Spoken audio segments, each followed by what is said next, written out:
Hello everyone, this is Mohan Bhaiya. Welcome to my YouTube channel. So NCERT సిరీస్లో భాగంగా class seventh హిస్టరీకి సంబంధించి chapter 10 గురించి ఈ వీడియోలో చూడబోతున్నాం. So 18th century political formations. So Mughal empire decline, తర్వాత ఎమర్జెన్సీ ఆఫ్ న్యూ స్టేట్స్ గురించి చూడబోతున్నాం. సో ఫస్ట్ మ్యాప్ 1-2 క్లోజ్గా చూస్తే మనకి మ్యాప్ 1లో you will see something significant happening in the subcontinent during the first half of the 18th century. Notice how the boundaries of Mughal Empire were reshaped by the emergence of new number of independent kingdoms. By 1765, notice how another power, the British, had successfully grabbed the major chunks of the territory in eastern India. So మనకి పిక్చర్లో చూస్తే map 1లో Mughal empire decline చేసిన తర్వాత new independent states emerge అయినాయి. Like Awadh, Jats, Sikhs, Malwa region, Gujarat, Bengal, Marathas, Hyderabad region, ఈ విధంగా new states emerge అయ్యాయి. సో తర్వాత మళ్ళా ఈ స్టేట్స్ అన్నీ కూడా యూరోపియన్ ఇన్వేజన్ తర్వాత 1765లో బ్రిటిష్ సూపర్ పవర్గా ఎమర్జ్ అయింది. సో దాంట్లో బ్రిటిష్ టెరిటరీస్ చూస్తే మనకి 1765లోకి బ్యాటిల్ ఆఫ్ బక్సర్ తర్వాత battle of Plassey, battle of బక్సర్లో తర్వాత చాలా ల్యాండ్ని దాని కంట్రోల్లో ఉంది. సో దానికి మనకి బెంగాల్ రీజను, అలాగే నార్థన్ సర్కార్స్, అలాగే ఈ రీజన్ అంతా కూడా 1765 వరకు కూడా ఇంగ్లీష్ ఈస్ట్ ఇండియా కంపెనీ కంట్రోల్లో ఉందన్నమాట. అంటే పొలిటికల్ ట్రాన్స్ఫర్మేషన్ ఈ విధంగా జరుగుతుందని ఈ మ్యాప్స్ నుంచి మనకు తెలుస్తుంది. అలాగే 18th century ఇండియా డ్రామాటికల్గా, అలాగే షార్ట్ స్పాన్ ఆఫ్ టైంలోనే చేంజెస్ అన్నీ కూడా మనకి చేంజెస్ ఇన్ పొలిటికల్ కండిషన్స్లో తెలుస్తుంది.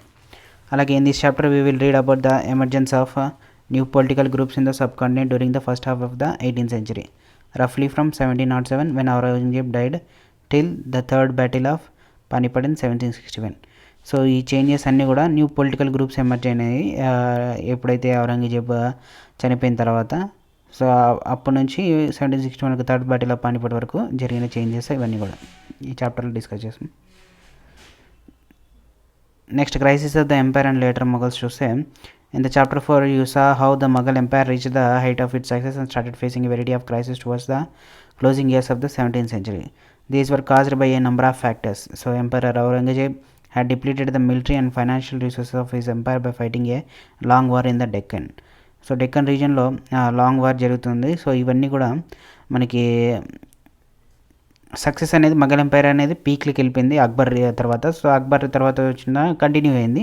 సో ఔరంగజేబ్ వచ్చిన తర్వాత ఔరంగజేబ్ ఇంటాలరెంట్ రిలీజియస్ పాలసీస్ కానీ ఇవన్నీ కూడా చేంజ్ జరిగిందన్నమాట. ఒక చేంజ్ అనేది స్టార్ట్ అయింది.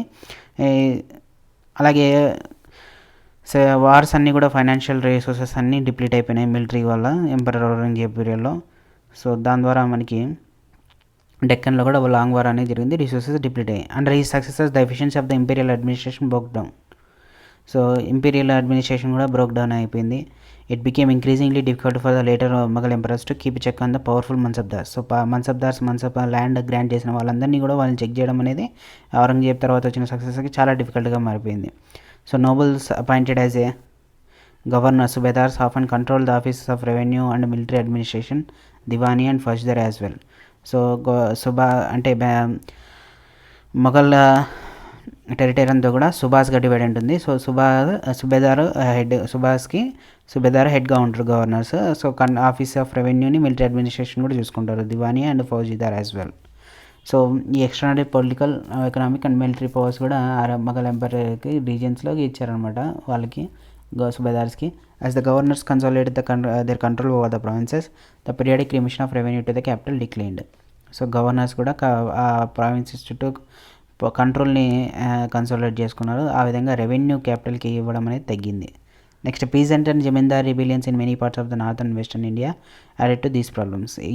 ఈ గవర్నర్స్ ప్రాబ్లమ్స్తో పాటు పీజెంట్, జమీందారీ రెబిలియన్, తిరుగుబాటు అన్నీ కూడా జరిగింది చాలా నార్త్ అండ్ వెస్టర్న్ ఇండియాలో మనకి.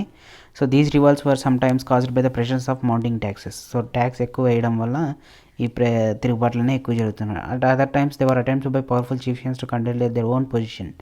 సో విలేజ్ హెడ్ మ్యాన్స్ కానీ వాళ్ళ పొజిషన్ని స్ట్రాంగ్ చేసుకోవడానికి ఈ తిరుగుబాట్లన్నీ కొన్ని జరిగాయి అనమాట. Next Mughal authority had been challenge by rebellious groups in the past as well, but these groups were now able to seize the economic resources of the region to consult the position. So ఏ groups అయితే మొఘల్ అథారిటీని challenge చేశారో rebellious groups, వాటిని కూడా economic రిసోర్సెస్ని కన్సల్టేట్ చేసుకున్నాయి అనమాట. వాళ్ళ పొజిషన్కి తీసుకొని ఎకనామిక్ రిసోర్సెస్ని సీజ్ చేయగలిగాయి. So the Mughal emperors after Aurangzeb were unable to arrest the gradual shifting of political and economic authority into the hands of provincial governors, local chieftains and other groups. So Mughal emperors అయిన ఔరంగజేబు తర్వాత ఆయన తర్వాత వచ్చిన వాళ్ళంతా కూడా ఈ political economic authority అనేది shift అవుతుంది ప్రొవిన్షియల్ గవర్నర్స్కి అలాగే లోకల్ చిఫ్షన్స్కి, దీన్ని స్టాప్ చేయలేకపోయారు అనమాట. So rich harvest and empty coffers చూస్తే మనకి the following is a contemporary writer's account of financial bankruptcy of the empire. So Mughal emperor Aurangzeb పీరియడ్లో ఒక రైటర్ రాసిన అకౌంట్ ఇది ఈ విధంగా ఉంది, ఎట్లా బ్యాంక్రప్ట్ అయిపోయింది ఎంపైర్ అని. The great lords are helpless and impoverished. So king అనేది హెల్ప్లెస్గా ఉన్నారని. So their peasants have raise 2 crops here, but their lords see nothing of either, and their agents on the spot are virtual prisoners in the peasant's hand, like a peasant kept in creditor's house until he can pay his debt. So complete in the collapse of all order and admission that though the peasants reaps a harvest of gold, his lord does not see as much as wisp of straw. How then can the lord keep the armed force he should? How can he pay the soldiers who should go before him when he goes out, or horsemen who should ride him? So పంటలు పండించే రైతులంతా కూడా సంవత్సరానికి 2 పంటలు పండిస్తున్నా కానీ ఈ బంగారం లాంటి పంటను పండిస్తున్నా కానీ సో కింగ్కి మాత్రం అది రీచ్ అవ్వడం లేదు. సో కింగ్కి రీచ్ కాకపోతే సో ఎలా మెయింటైన్ చేస్తారు సోల్జర్స్ ఆర్మీని? కింగ్ బయటకు వచ్చినప్పుడు కూడా ఆయనని ప్రొటెక్ట్ చేయడానికి సోల్జర్స్ ఎలా రిక్రూట్ చేస్తారు, వాళ్ళ హార్స్మెన్ కానీ ఎలా ఉంటారని ఈ విధంగా బ్యాంక్రప్టసీ గురించి కూడా డీటెయిల్ ఇచ్చారన్నమాట. Next in midst of economic and political crisis. So ఈ ఎకనామిక్ పొలిటికల్ క్రైసిస్ మధ్యలోనే Nadir Shah ruler of Iran sacked and plundered the city of Delhi. 1739లో ఢిల్లీ పైన అటాక్ చేశాడు అనమాట. సో అటాక్ చేసి అక్కడున్న భారీ సంపదని అంతా కొల్లగొట్టుకొని వెళ్ళిపోయాడు. So this invasion was followed by series of plundering raids by Afghan ruler Ahmad Shah Abdali. So Nadir Shah Abdali తర్వాత ఆఫ్ఘన్ రూలర్ అహ్మద్ షా అబ్దాలీ కూడా ఇన్వైట్ చేశారు 1748 నుంచి 1761 మధ్యలో. సో ఈ విధంగా సిరీస్ అటాక్స్ అనేవి జరుగుతూ ఉన్నాయి. మొఘల్ సంపదను అంతా కూడా దోచుకొని పోయారు వీళ్ళు. మనకి ఇక్కడ పిక్చర్లో కనిపిస్తుంది Nadir Shah portrait. Nadir Shah attacks Delhi. So the devastation of Delhi after Nadir Shah's invasion was described by contemporary observers. One described the wealth looted from the Mughal treasury as follows. So Mughal treasury నుంచి నాదిర్ షా అబ్దాలీ దొంగతనం చేసిన మొఘల్ ట్రెజరీ గురించి ఈ విధంగా డిస్క్రైబ్ చేశారు. 60 lakhs of rupees and some 1000 gold coins, nearly 1 crore worth of gold ware, nearly 50 crores worth of jewels, most of them unrivaled in the world, and the above included the peacock throne. So peacock throne, నెమలి సింహాసనము, అలాగే చాలా worth అయిన jewellers 50 crore worth of jewellers అన్నీ కూడా jewels, అలాగే 1 crore worth of gold నగలన్నీ కూడా, అలాగే సమ్ 1000 గోల్డ్ కాయిన్స్, అలాగే 60 lakhs ఆఫ్ రూపీస్ కూడా తీసుకొని పోయాడు అనమాట Nadir Shah. Another account describe the invasion impact upon Delhi. Delhi పైన చూస్తే impact who had been masters for now in dire straits. So ఎవరైతే మాస్టర్స్గా ఉన్నారో వాళ్ళు ఇప్పుడు డైర్ స్ట్రైట్స్లో ఉన్నారు. Who had been revered couldn't even get water to quench their thirst. The recluses were pulled out of their corners. The wealthy were turned into beggars. Those who once set the style in clothes now went naked, and those who owned property were now homeless. The new city Shahjahanabad was turned into rubble. Nadir Shah then attacked the old quarters of the city and destroyed a whole world that existed there. So ఎవరైతే మాస్టర్స్గా ఉన్నారో వాళ్ళు ఇప్పుడు డైర్ స్టేట్లో ఉన్నారు. అలాగే ఎవరైతే బాగా సంపద ఉన్నారో వాళ్ళు వాటర్ తెచ్చుకోవడానికి, వాళ్ళ దాహాన్ని తెచ్చుకోవడానికి కూడా లేదు. అలాగే ఎవరైతే సంపద కలిగి ఉన్నారో వాళ్ళు ఇప్పుడు బెగ్గర్స్గా తయారైనారు. ఎవరైతే మంచి మంచి స్టైల్ క్లాత్స్ వేసుకున్నారో వాళ్ళు ఇప్పుడు నగ్నంగా తిరుగుతున్నారు. ఎవరైతే ప్రాపర్టీ కలిగి ఉన్నారో వాళ్ళంతా కూడా ఇల్లు లేని వాళ్ళుగా తయారైనారు. సో న్యూ సిటీ అయిన షాజహానాబాద్ని నాదిర్ షా ఇన్వైట్ చేయడం వల్ల ఈ విధంగా జరిగింది అని ఇన్వేషన్ ఇంపాక్ట్ రాశారనమాట. నెక్స్ట్ మనకి already under several pressures from all sides. So political economic క్రైసిస్తో పాటు నాదిర్ షా ఇన్వేజన్తో పాటు empire was further weakened by competition amongst different groups of nobles. They were divided into 4 major groups or factions. The Iranis, Turanis, nobles of Turkish descent for a long time. The later Mughal emperors were puppets in the hands of either one or other sets of 2 political groups. So ఈ మొఘల్ ఎంపైర్లో ఉండే nobles ఇరానీస్ తురానీస్గా major ఫ్యాక్షన్స్గా divide అయిపోయినాయి. So ఈ ఔరంగజేబ్ తర్వాత వచ్చిన Mughal rulers, so ఈ 2 powerful గ్రూప్స్లో ఎవరో ఒకటి చేతల కీలుబొమ్మగా వ్యవహరించేవాళ్ళు అనమాట. So the worst possible humiliation came when 2 Mughal emperors Farrukh Siyar and Alamgir were assassinated and 2 others Ahmad Shah and Shah Alam 2 were blinded by their nobles. So వాళ్ళ నోబుల్స్ అయితేనే ఫరూక్ సియార్ అలంగీర్ అసాసినేట్ చేయబడినాయి. అలాగే అహ్మద్ షా అండ్ షా ఆలం కూడా గుడ్డిగా వాళ్ళని పాలించేవారు అనమాట. ఈ నోబుల్స్ చేతనే పాలించడం జరిగింది. ఇక్కడ మనకి Farrukh Siyar receiving a noble in court. So Farrukh Siyar నోబుల్ని రిసీవ్ చేసుకునేది కోర్టులో ఈ విధంగా అనిపిస్తుంది. Next emergence of new state చూస్తే with the decline of the decline in the authority of Mughal emperors, the governors of large provinces, subadars and the great jamindars consolidated their authority in different parts of the subcontinent. So new states ఏ విధంగా emerge అంటే Mughal authority decline అయిన తర్వాత governors of large provinces వాళ్ళని సుబేదార్స్ అని పిలుస్తామని చెప్పుకున్నాం కదా. So the great zamindars కూడా అథారిటీని కన్సాలిడేట్ చేశారనమాట సబ్ కాంటినెంట్ మొత్తం కూడా. Throughout the 18th century Mughal empire gradually fragmented a number of independent regional states. So 18th centuryలో వచ్చే లోపలే మొఘల్ ఎంపైర్ అంతా కూడా ఇండిపెండెంట్ స్టేట్గా ఫ్రాగ్మెంట్ అయిపోయింది. సో 18th centuryలో సబ్ కాంటినెంట్ని 3 గ్రూప్స్గా డివైడ్ చేయొచ్చు అనమాట. So states that were old Mughal provinces like Awadh, Bengal and Hyderabad. So old Mughal provinces, అలాగే although extremely powerful and quiet independent, the rulers of these states did not break their formal ties with Mughal empire. So ఈ వీళ్ళు పవర్ఫుల్గా ఉన్నా కానీ మొఘల్ ఎంపైర్తో మాత్రం టైస్ని తెంచుకోలేదు, కానీ వీళ్ళు ఇండిపెండెంట్గా ఉన్నారు. States that had enjoyed considerable independence under the Mughals as watan jagirs. This included several Rajput principalities. So independence వచ్చిన మొఘల్ కింగ్డమ్ కింద వచ్చినవి. సో అవి వతన్ జాగీర్స్ లాంటివి రాజ్పుత్ ప్రిన్సిపాలిటీస్. థర్డ్ గ్రూప్ వచ్చేసి ఈ states control of Marathas, Sikhs and other like Jats. These were of differing sizes and seized their independence from Mughals after a long armed struggle. So వీళ్ళు కూడా independence అనేది తీసుకున్నారన్నమాట. Next the old Mughal provinces చూస్తే మనకి among the states that were carved out of the old Mughal provinces in the 18th century, 3 stand out very prominently. So Awadh, Bengal and Hyderabad. All the 3 states were founded by members of highly Mughal nobility who had been governors of large provinces. Shadat Khan, Awadh, Murshid Quli Khan, Bengal and Asaf Jah, Hyderabad. So వీళ్ళంతా కూడా ఇండిపెండెంట్గా declare చేసుకున్నారు. All 3 had occupied the high mansabdari position and enjoyed the trust and confidence of the emperors. So ముగ్గురు కూడా important rulers. వీళ్ళు మన్సబ్దారీ పొజిషన్ని తీసుకున్నారు, high మన్సబ్దారీ పొజిషన్ని, అలాగే trust confidence కూడా చూరుకున్నారు అనమాట ఎంపరర్కి. Next both Asaf Jah and Murshid Quli Khan held a zat rank of 7,000 each, while Saadat Khan zat was 6,000. Hyderabad ఎలా develop అయిందో చూస్తే, ఎస్టాబ్లిష్ అయిందో చూస్తే, Nizam ul Mulk Asaf Jah, the founder of Hyderabad state, Nizam ul Mulk. Most powerful members at the court of Mughal emperor Farrukh సియార్లో powerful member. He was entrusted first with the governorship of Awadh and later given the charge of Deccan. As the Mughal governor of Deccan provinces during 1720-22, Asaf Jah had already gained control over its political and financial administration. So first ఆయనకి అవధ్ గవర్నర్షిప్ ఇచ్చారు, తర్వాత డెక్కన్కి ఛార్జ్గా నియమించారు. తర్వాత మా Deccan provinces అన్నిటికి కూడా మొఘల్ గవర్నర్గా ఉన్నారు. 1720 నుంచి 22 వరకు కూడా కంట్రోల్, పొలిటికల్గా, ఫైనాన్షియల్ అడ్మినిస్ట్రేషన్గా ఆయనకి కంట్రోల్ ఉంది. Taking subsequent advantage of the turmoil in the Deccan and competition amongst the court nobility, he gathered power in his hands and became the actual ruler of that region. So ఆయన ఆపర్చునిటీని grab చేసుకొని అక్కడ ఏర్పడిన స్పేస్ని ఆయనే ఆక్రమించి so రూలర్గా ప్రకటించుకున్నారు.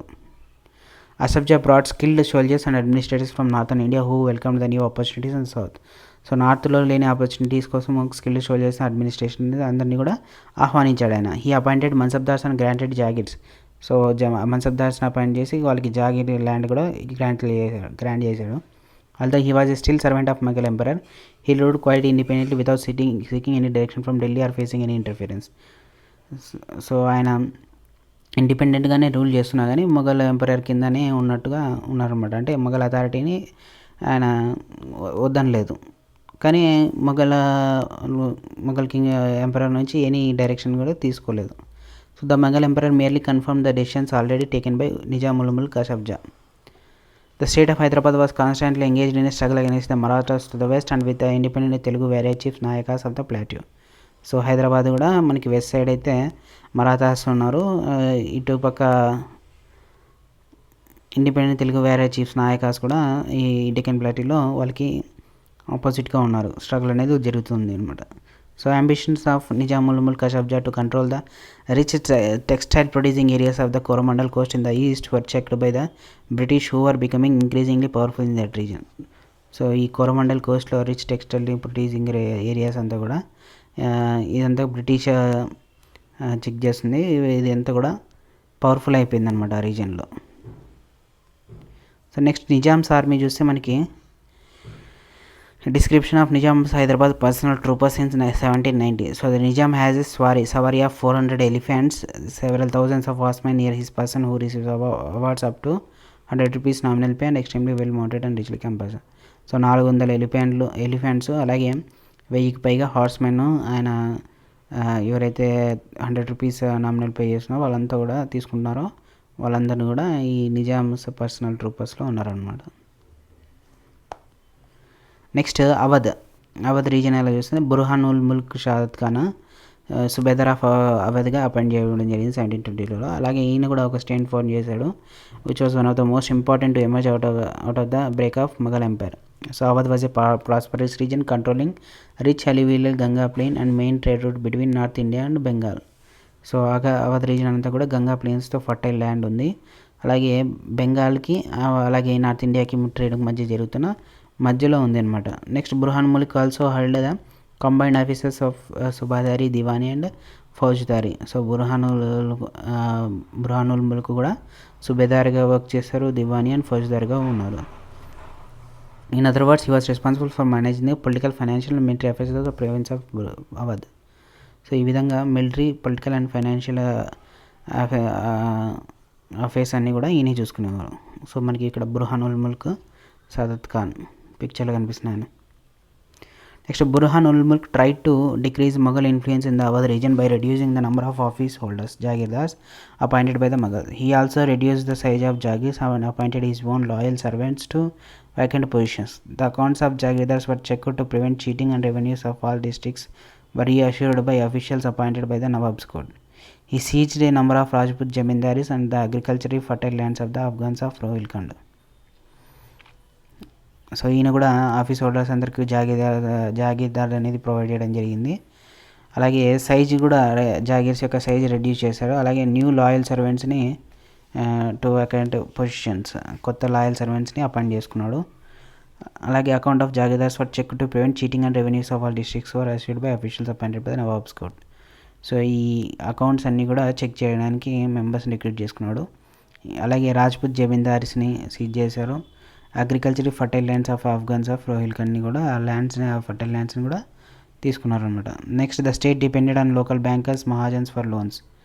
So మెయిన్గా local bankers పైన, మహాజన్స్ పైన state అంతా డిపెండ్ అయింది. It he sold the right to collect tax to the highest bidders. ఎవరైతే ఎక్కువ బిడ్ చేస్తారో సో వాళ్ళకి ట్యాక్స్ కలెక్ట్ చేసుకునే రైట్ని అమ్మేస్తారనమాట. So these revenue farmers ijaradars అంటారు agreed to pay the state a fixed sum of money. Local bankers guaranteed the payment of this contracted amount to the state. In turn, the revenue farmers were given considerable freedom in the assessment and collection of taxes. These developments allowed new social groups like money lenders and bankers to influence the management of the state's revenue system, something which had not occurred in the past. Next, Bengal ఎలా వచ్చిందో చూస్తే మనకు Bengal gradually broke away from the Mughal control under the Murshid Quli Khan. So Murshid Quli Khan కింద ఆయన నాయబ్గా, డిప్యూటీగా of the governor of ప్రొవిన్స్గా appoint అయినారు Murshid Quli Khan.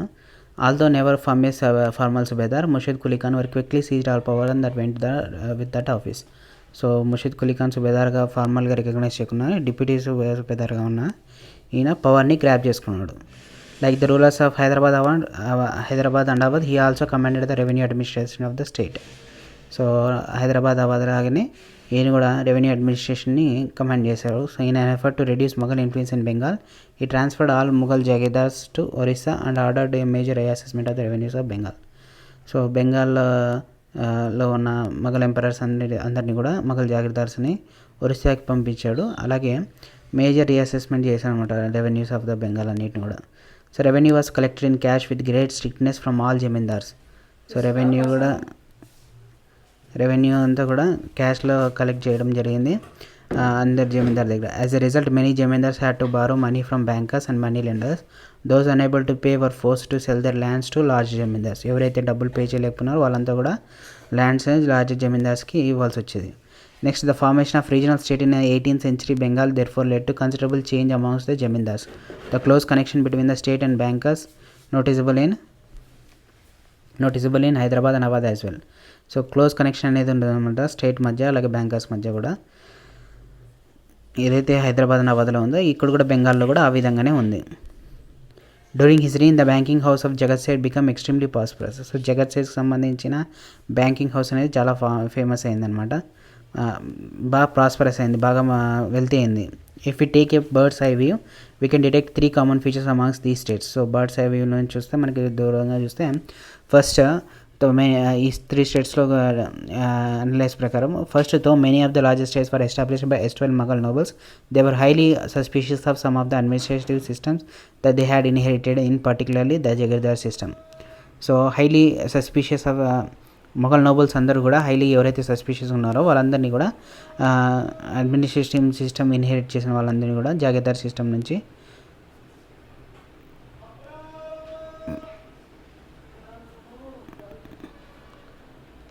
First, though many of the largest states were established by S12 Mughal nobles, they were highly suspicious some of the administrative system that they had inherited, in particular of Jagirdar system.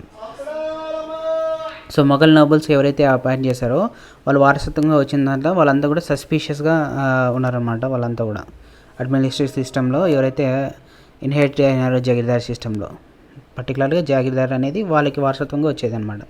Second, their method of tax collection differed. So వాళ్ళ tax collection కూడా change అయింది. rather than relying upon the officers of the state, all three regimes contracted revenue farmers for the collection of revenue. So వాళ్ళు డైరెక్ట్గా tax collection చేయడం బదులుగా ఒక revenue ఫార్మర్స్ని establish చేసి కాంట్రాక్ట్ ఇచ్చి వాళ్ళ ద్వారా కలెక్షన్ అనేది చేసుకున్నాం. The practice of ijaradari thoroughly disapproved of by the Mughals. So ఈ ఇజార్దారీ అనేది అంటే రెవెన్యూ ఫార్మర్స్ కాంట్రాక్ట్ ద్వారా ట్యాక్స్ కలెక్షన్ చేసేది ఫార్మర్స్ యొక్క రెవెన్యూని ఇజార్దారీ అంటారు. సో ఇది మగల్స్ డిసప్రూవ్ చేశారు. ఇదంతా కూడా స్ప్రెడ్ అయింది 18th century ఇండియా మొత్తం కూడా. Their impact on the countryside differed considerably. The third common feature in all these regional states was their emerging relationship with rich bankers and merchants. These people lent money to revenue farmers, received land as security and collected taxes from these lands through their own agents. Throughout India, the richest merchants and bankers were gaining a stake in the new political order.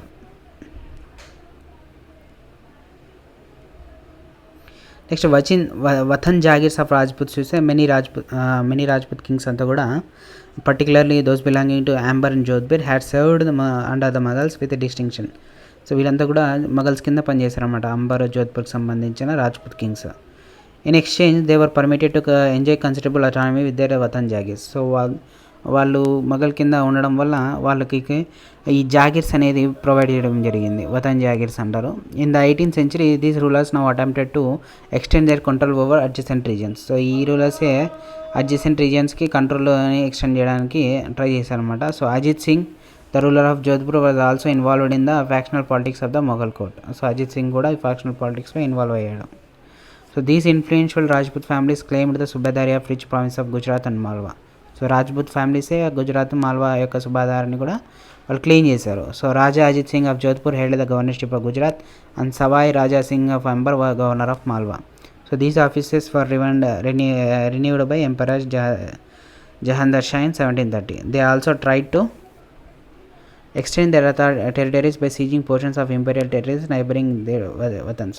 So వీళ్ళు వాటితో పాటు గుజరాత్ అలాగే మాల్వాతో పాటు మిగతా వాటిని కూడా వాళ్ళు claim చేశారు. Next many Rajput rulers accepted the suzerainty of the Mughals but Mewar was the only Rajput state which defied the Mughal authority. So వీళ్ళంతా కూడా కంట్రోల్ చేసుకున్నా కానీ ఈ జాగీర్స్ అన్నింటినీ కూడా వాళ్ళ కంట్రోల్లో తెచ్చుకున్నా కానీ మొఘల్ ఎంపరర్ని యాక్సెప్ట్ చేశారు. కానీ మేవార్స్ మాత్రము మొఘల్ అథారిటీని అసలు యాక్సెప్ట్ చేయలేదు. సో రాణా ప్రతాప్ త్రోనాశనం చేశారు మేవార్లో 1572లో. with Udaipur and large part of Mewar under his control. A series of envoys were sent to the Rana to persuade him to accept Mughal sovereignty, but he stood his ground. So ఈయన రాణా ప్రతాప్ మాత్రము accept చేయలేదన్నమాట మొఘల్ అథారిటీని దానిపైన ఎంత force ఉన్నా కానీ.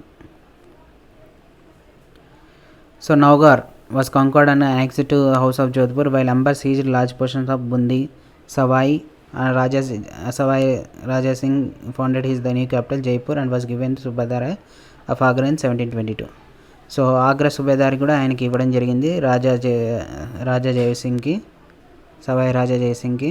ఈయన new Jaipur క్యాపిటల్ని establish చేశాడు. So Maratha క్యాంపెయిన్స్కి Rajasthan పైన 1740s నుంచి కూడా ప్రెషర్ అనేది పెరిగింది, ఫర్దర్ ఎక్స్పాన్షన్ అనేది చెక్ చేసింది. నెక్స్ట్ మనకి చిత్తోర్గఢ్ ఫోర్ట్, రాజస్థాన్లో ఉన్న చిత్తోర్గఢ్ ఫోర్ట్ ఇది. So many Rajput chieftains built a number of forts on the hilltops which became centers of power. With extensive fortification, these majestic structures housed urban centers, palaces, temples, trading centers, water harvesting structures and other buildings. The Chittorgarh fort contained many water bodies varying from talabs to kundis, bawlis, etc. So మనకి Rajput kingdoms అంతా, చీఫ్షన్స్ అంతా కూడా ఇలా కోటలు నిర్మించారు. దాంట్లో palaces, temples, trading centres ఇవన్నీ ఉన్నాయన్నమాట. దాంట్లో ఒకటి చిత్తోర్గఢ్ ఫోర్ట్. దీంట్లో మెనీ వాటర్ బాడీస్ ఉన్నాయి, పాండ్స్, వెల్స్, స్టేప్ వెల్స్ ఉన్నాయి. అలాగే రాజా జైసింగ్ ఆఫ్ జైపూర్. సో ఈయన జైపూర్ క్యాపిటల్ని కన్స్ట్రక్ట్ చేశారు. So description of Raja Jai Singh Persian అకౌంట్లో ఈ విధంగా ఉంది. Raja Jai Singh height of his power చాలా హై ఉంది ఆయనకి. గవర్నర్ ఆఫ్ ఆగ్రాగా ఉన్న 12 years వరకు. అలాగే మాల్వాకి 5 to 6 years వరకు ఉన్నారు. ఈయనకి లార్జ్ ఆర్మీ ఉంది, ఆర్టిలరీ ఉంది, అలా గ్రేట్ వెల్త్ కూడా ఉంది. అలాగే ఢిల్లీ నుంచి ఆయనకి బ్యాంక్ వరకు కూడా, బ్యాంక్స్ ఆఫ్ నర్మదా వరకు కూడా పవర్ అనేది ఎక్స్టెండ్ అయింది. ఇది జంతర్ మంతర్ జైపూర్లో కన్స్ట్రక్ట్ చేశారు ఆయన. Raja ruler of Amber Sawai Jai Singh 5 astronomical అబ్జర్వేటరీస్ని కన్స్ట్రక్ట్ చేశారు. ఒకటేమో ఢిల్లీలో ఉంది, ఇంకోటి జైపూర్ ఉంది, మథుర, వారణాసి, ఇవన్నీ కూడా జంతర్ మంతర్ అంటారు వాటిని, ఈ అబ్జర్వేటరీస్ అన్నీ కూడా.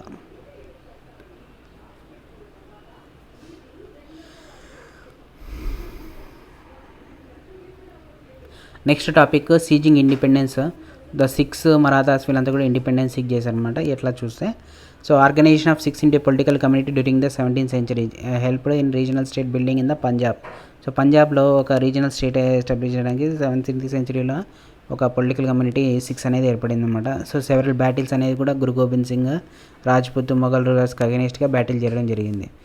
So under the institution of Khalsa. So Khalsa అనే ఇన్స్టిట్యూషన్ని ఎస్టాబ్లిష్ చేసి కల్సా కింద ఈ యుద్ధాలు అనేవి జరిగాయి. So after his death in 1708 the Khalsa rose in revolt against Mughal authority under Banda Bahadur leadership declared their sovereign rule by striking coins in the name of Guru Nanak and Guru Gobind Singh. So Guru Nanak, Guru Gobind Singh పైన coins అనేది వాళ్ళు తీశారన్నమాట. and established their own administration between Sutlej and Jamuna. Banda Bahadur was captured in 1715 and executed in 1716. So బందా బహదూర్ మొఘల్ అథారిటీని కాదని లీడర్షిప్గా ఇచ్చింది. తర్వాత బందా బహదూర్ని capture చేశారు, తర్వాత ఆయన్ని ఎగ్జిక్యూట్ చేశారు, చంపేశారు. సో రంజిత్ సింగ్ యొక్క స్వాడ్ మనకి ఇక్కడ పిక్చర్లో కనిపిస్తుంది.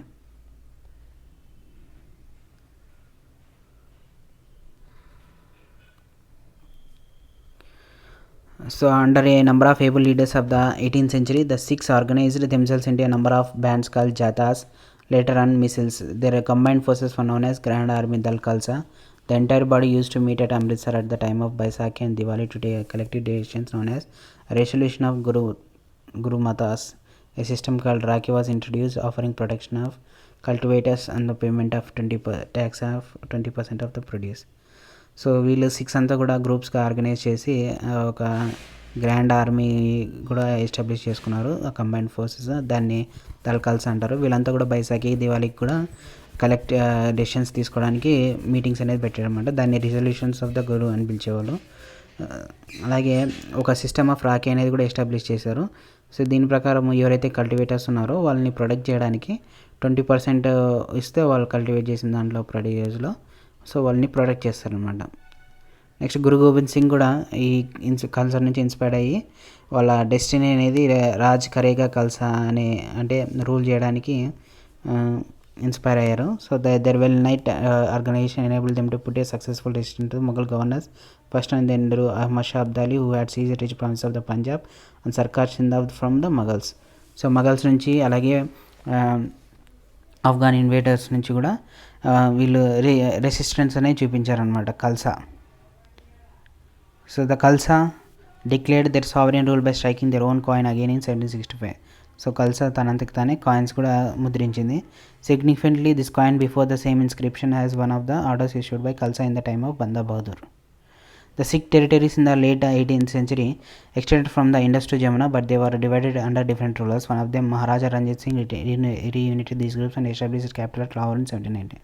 సో ఈ సిక్ టెరిటరీస్ అన్నీ కూడా ఇండస్ నుండి జమునా వరకు ఉన్నా కానీ ఇవన్నీ కూడా డిఫరెంట్ రూలర్స్ టైంలో డిఫరెంట్గా ఉన్నాయి. కానీ మహారాజా రంజిత్ సింగ్ ఈ అన్ని గ్రూప్స్ అన్నిటిని కూడా రీయూనైట్ చేసి లాహోర్ క్యాపిటల్గా 1798లో చేశారనమాట. Next Maratha kingdom another powerful regional kingdom. ఇది మొఘల్ ఎంపైర్ని మొఘల్ అథారిటీని క్వశ్చన్ చేసింది. సో శివాజీ 1627 నుంచి 1680 వరకు కూడా స్టేబుల్ కింగ్డమ్ని ఎస్టాబ్లిష్ చేశాడు పవర్ఫుల్ వారియర్ ఫ్యామిలీస్ నుంచి, దేశ్ముఖ్స్ నుంచి. అలాగే groups of highly mobile peasant pastoralist కొన్ని వీస్ కూడా ఈ మరాఠా ఆర్మీకి బ్యాక్ బోన్గా నిలిచారనమాట. So Shivaji used these forces to challenge the Mughals in Peninsula. After Shivaji's effective power in Maratha state was wielded by a family of Chitpavan Brahmins who served Shivaji's successor as Peshwa. Pune became the capital of Maratha kingdom. So Shivaji తర్వాత చిత్పావన Brahmans serve చేశారు సక్సెసర్గా ఆయనకి. So ఆయనకి ఇచ్చిన successor పేరు name వచ్చేసి Peshwa principal minister అని meaning ఇచ్చారు. So ఆ విధంగా మరాఠా కింగ్డమ్ అనేది ఎస్టాబ్లిష్ అయింది. సో పోర్ట్రేట్ ఆఫ్ శివాజీ చూస్తే మనకి towards end of 17th century a powerful state emerge అయింది లక్కలో. అదే under the leadership of Shivaji. దాన్ని శివాజీ రూల్ నుంచి మరాఠా స్టేట్గా ఎస్టాబ్లిష్ అయింది అనమాట. So Shivaji was born to Shahji and Jijabai at Shivneri in 1630. So షాజీకి జియాబాయ్కి ఈయన పుట్టారు. Under the guidance of his mother and his guardian Dada Konde Shivaji embarked on a career of conquest at young age. So వాళ్ళ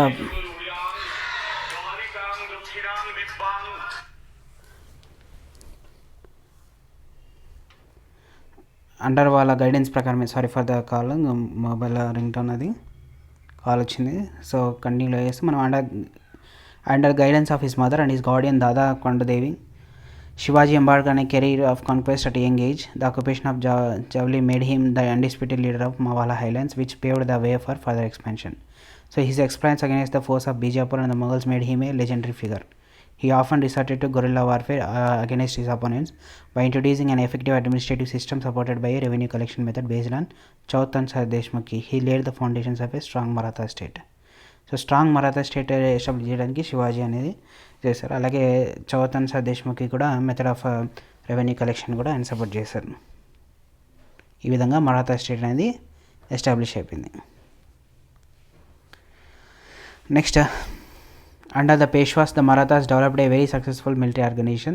Their success lay in bypassing the fortified areas of the Mughals, by raiding cities and by engaging Mughal armies in areas where their supply lines and reinforcement could be easily disturbed. Between 1720 and 1761, the Maratha Empire expanded. It gradually chipped away at the authority of the Mughal Empire. Malwa and Gujarat were seized from the Mughals by 1720s. By 1730s, the Maratha king was recognized as the overlord of the entire Deccan Peninsula. He possessed the right to levy Chauth and Deshmukhi in the entire region. So Maratha empire expand అయిన తర్వాత మొఘల్ అథారిటీని అంతా కూడా దూరంగా వేసేసారు. So Malwa Gujarat region కూడా capture చేశారు మొఘల్స్ నుంచి 1720sలో. 1730sలో మరాఠా కింగ్ డెక్కన్ పెనిన్సులా అన్నిటికి కూడా కింగ్గా రికగ్నైజ్ చేశారు. సో చౌత్ అండ్ దేశ్ముఖి కూడా ఆ రీజియన్లో కలెక్ట్ చేయడానికి ఎస్టాబ్లిష్ చేశామన్నమాట, మొత్తం ప్రొసెస్ చేశారు రైట్ టు ఆయనకి. After raiding the Delhi in 1737, the frontiers of Maratha domination expanded rapidly into Rajasthan and the Punjab in the north. So Delhi పైన రైడ్ తర్వాత రాజస్థాన్ పంజాబ్ రీజియన్లో కూడా ఎక్స్టెండ్ అయింది. So in Bengal and Orissa in the east, Bengal ఒరిస్సాకి కూడా ఎక్స్టెండ్ అయింది. Karnataka and Tamil and Telugu countries to the south. So these were not formally include in the Maratha empires. ఇవన్నీ మరాఠా ఎంపైర్లో లేవు, తర్వాత ఇవి మరాఠా ఎంపైర్లో ఇంక్లూడ్ అయ్యాయి. But were made to pay tribute as way of accepting Maratha sovereignty. So Maratha సావర్నిటీని యాక్సెప్ట్ చేయడానికి వాళ్ళు ట్రిబ్యూట్గా పే చేయాల్సి వచ్చేది. So expansion brought enormous resources but it came at a price. These military campaigns also made other rulers hostile towards the Marathas. As a result they were not incline to support the Marathas during the third battle of Panipat. So వీళ్ళు ఈ expansion అనేది జరిగిన తర్వాత Maratha umpire so చాలా rulers కూడా వాళ్ళకి మరాఠాస్కి అగెనిస్ట్గా ఉన్నారు. So third battle of పానిపట్లో మరాఠాస్కి ఎవరు సపోర్ట్ చేయలేదన్నమాట. సో చౌత్ సద్దేశ్ముఖి విధించారు, చాలా రీజన్గా చెప్పారు. సో చౌత్ అండ్ సద్దేశ్ముఖి ఏంటంటే, సో చౌత్ అంటే 25% of land revenue claimed by zamindars in the Deccan this was collected by Marathas. So ఎవరైతే జమీందార్స్ ఉంటారో, సో జమీందార్ కింద 100 ఎకరాలు ఉంటే 25 ఎకరాలు జమీందార్కి, సో మిగతాదంతా కూడా ఫార్మర్స్ కల్టివేట్ చేసుకోవచ్చు, కానీ రెవెన్యూ మాత్రము ఈయనకు పే చేయాల్సి ఉంటుంది. ఈ జమీందారు ఎంపైర్కి పే చేస్తారు అనమాట, కింగ్కి పే చేస్తాడు. ఈ విధంగా ఉండేది. చౌత్ని కూడా మరాఠాస్ కలెక్ట్ చేసేవారు అనమాట. నెక్స్ట్ సదేశ్ముఖి అంటే 9-10% of the land revenue pay to head revenue collector in the Deccan. So revenue కలెక్టర్కి 9-10% ఏదైతే రెవెన్యూ వస్తుందో పీజన్స్ నుంచి, సో దాన్ని సదేశ్ముఖి అంటారు. ఇది కూడా మరాఠాస్ తీసుకున్నారు. So alongside endless military campaigns అనేవి కూడా జరిగాయి. So the Marathas developed and effective administrative system as well. Once conquest had been completed and Maratha rule was secure, revenue demands were gradually introduced, taking local conditions into account. So agriculture was encouraged and trade revived. This allowed Maratha chiefs like Sindhia of Gwalior, Gaikwad of Baroda and Bhonsle of Nagpur the resources to raise powerful armies. So ఈ విధంగా powerful armies అనేవి వచ్చాయన్నమాట, Gwalior, Gaekwad of Baroda and Bhonsle of Nagpur. Next Maratha campaigns into Malwas in the 1720s did not challenge the growth and prosperity of the cities in the region. So Maratha campaigns ఏదైతే మాల్వాకి ఇవన్నీ కూడా challenge చేయలేదన్నమాట growth and prosperity of cities. So Ujjain expanded under Scindias patronage and Indore under Holkars. So Ujjain కూడా expand అయింది Scindias patronage కింద, హోల్కార్స్ కింద. So by all accounts these cities were large and prosperous and functioned as important commercial and cultural centers. New trade routes emerged within the areas controlled by the Marathas. So new commercial and cultural centers కూడా develop అయినాయి. So new trade routes కూడా emerge అయినాయి. So Marathas కింద. అలాగే silk produced in the Chanderi region found a new outlet in Poona, the Maratha capital. Next Burhanpur which had earlier participated in the trade between Agra and Surat now expanded its hinterland to include Poona and Nagpur in the south and Lucknow and Allahabad in the east. Next, the Jats, you say, like other states, the Jats consolidated their power during the late 17th and 18th centuries. Under the leader Choraman, they acquired control over territories situated to the west of the city of Delhi. So Jats కూడా పవర్ని consolidate చేశారు 17th and 18th సెంచరీలో. చొరామన్ కింద ఆయన control territories అన్నీ కూడా west city of ఢిల్లీకి west side ఉన్న territories అన్నీ కూడా వాళ్ళ కంట్రోల్లోనే ఉన్నాయి. సో 1680స్లోకి వాళ్ళంతా కూడా రీజన్ అంతా కూడా డామినేట్ చేయడం జరిగింది. So 2 imperial cities of Delhi, Agra అనేవి ఉన్నాయన్నమాట. For a while they become the virtual custodians of the city of Agra. So the Jats for prosperous agriculturist and towns like Panipat, Ballabhgarh were became important trading centres in the areas dominated by them. Under Suraj Mal the kingdom of Bharatpur emerged as a strong state. So Suraj Mal కూడా kingdom of Bharatpur అనేది strong స్టేట్గా emerge అయింది. So Nadir Shah sacked Delhi in 1713, many of the city nobles took refuge there. His son Jawahar Shah had 30,000 troops of his own and hired another 20,000 Maratha and 50,000 Sikh troops to fight the Mughals. సో మగల్స్ని fight చేయడానికి Maratha sick ట్రూప్స్ని కూడా ఆయన జాట్స్ ఆర్మీలోకి చేర్చుకున్నాడు అన్నమాట. So the power of Jats అనేది high rich అయింది under సురాజ్మల్ కింద. So ఈయన జట్ స్టేట్ని భరత్పూర్లో కన్సాలిడేట్ చేశారు. సో 1756 నుంచి 63 మధ్య. So the areas under political control of Surajmal broadly included the eastern Rajasthan, southern Haryana, western Uttar Pradesh and Delhi. Surajmal built a number of forts and palaces and the famous Lohargarh fort in Bharatpur is recorded as one of the strongest forts built in this region. So 18th సెంచరీలో palace complex అనేది ఈ విధంగా ఉండి బంగ్లా dome అని. So assembly hall on the roof of the building, assembly hall కూడా ఉంది building roof పైన. Next, while Bharatpur fort was built in fairly traditional style, అడ్డిక్ the Jats built and elaborate garden place. So Bharatpur fort అనేది కూడా traditional స్టైల్లో construct చేసిన garden palace అనేది కూడా amber ఆగ్రాలో ఉన్న స్టైల్స్కి మ్యాచ్ అవుతుంది అనమాట. So it buildings were modern and architectural forms first associate with royalty under Shah Jahan. So ఈ బిల్డింగ్స్ అన్నీ కూడా ఆర్కిటెక్చరల్ ఫార్మ్స్ అన్నీ కూడా ఉన్నాయి. సో షాజహాన్ కింద, రాయల్టీ కింద ఇవి ఉన్నాయి మనకు. నెక్స్ట్, ఎల్స్వేర్లో వేరే చోట మనకి ఫ్రెంచ్ రెవల్యూషన్ అనేది జరుగుతుంది 1789 నుంచి 1794 వరకు. So in the various state systems of 18th century India, the common people did not enjoy the right to participate in the affairs of their governments. So in the western wall this was the situation until the 18th century. So చాలా చోట్ల కూడా మనకి western side అంతా కూడా సాధారణ ప్రజలు ఈ ఏవైతే పొలిటికల్ అఫైర్స్ ఉన్నాయో గవర్నమెంట్ అఫైర్స్లోకి పార్టిసిపేట్ చేసేవాళ్ళు కాదనమాట. అలాగే ఇన్ ద వెస్ట్రన్ వరల్డ్లో కూడా సిచ్యువేషన్ లేట్ 18th century వరకు కూడా అదే విధంగా ఉంది.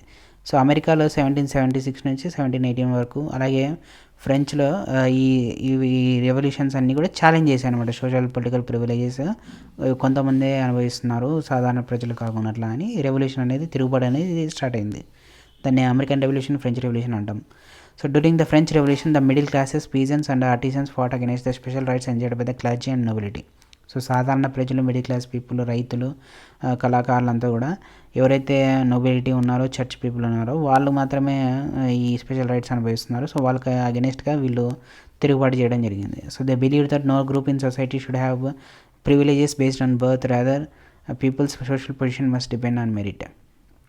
సో పీపుల్ అంతా కూడా పుట్టుకతో వీళ్ళకి ప్రివిలేజెస్ అనేవి ఉండకూడదు, వాళ్ళ సోషల్ పొజిషన్ అనేది కూడా వాళ్ళ మెరిట్ పైన డిపెండ్ అయి ఉండాలి, వాళ్ళ అర్హత పైన డిపెండ్ అయి ఉండాలి అని వాదించారు. So the philosophers of French revolution suggest that there be equals and opportunities for all. So French revolution suggest చేసిన ఫిలాసఫర్స్ అందరూ కూడా అందరికీ ఈక్వల్గా ఆపర్చునిటీస్ అనేవి అందరికీ ఈక్వల్గా ఉండాలని చెప్పారు. అలాగే they also held the authority of the government should come from the people who must possess the right to participate in it's affairs. So people యొక్క అథారిటీ అనేది కూడా, గవర్నమెంట్ అథారిటీ అనేది కూడా పీపుల్ చేతిలో ఉండాలి. ఎవరైతే right to participate in heads affairs, people government అఫైర్స్లో participate చేసే విధంగా ఉండాలని. Movements such as French and American revolutions gradual transform subjects into citizens. So French American revolutions ద్వారా సబ్జెక్ట్స్ అన్నీ కూడా, గవర్నమెంట్ అఫైర్స్ అన్నీ కూడా సిటిజన్స్ కూడా ఇన్వాల్వ్ అయ్యడం స్టార్ట్ అయింది. The ideas of citizenship, nation state and democratic rights took root in India from the late 19th century. So late 19th century తర్వాత కూడా ఇండియన్ సిటిజన్షిప్, నేషన్ స్టేట్ అనేది, democratic rights అనేది కూడా involvement అనేది ఇండియాలో జరిగిందన్నమాట. రూట్ కాజ్గా స్టార్ట్ అయినాయి. సో ఈ వీడియో ఈ చాప్టర్తో ఇక్కడ ఫినిష్ అయిపోయింది. నెక్స్ట్ చాప్టర్తో మళ్ళీ కలుగుతాం. Thanks for watching, do subscribe to channel. ఈ వీడియో పూర్తిగా చూసిన తర్వాత నచ్చితే లైక్ చేయండి, మిగతా ఆస్పిరెంట్స్కి కూడా షేర్ చేయండి. Thanks for watching, do subscribe to our channel.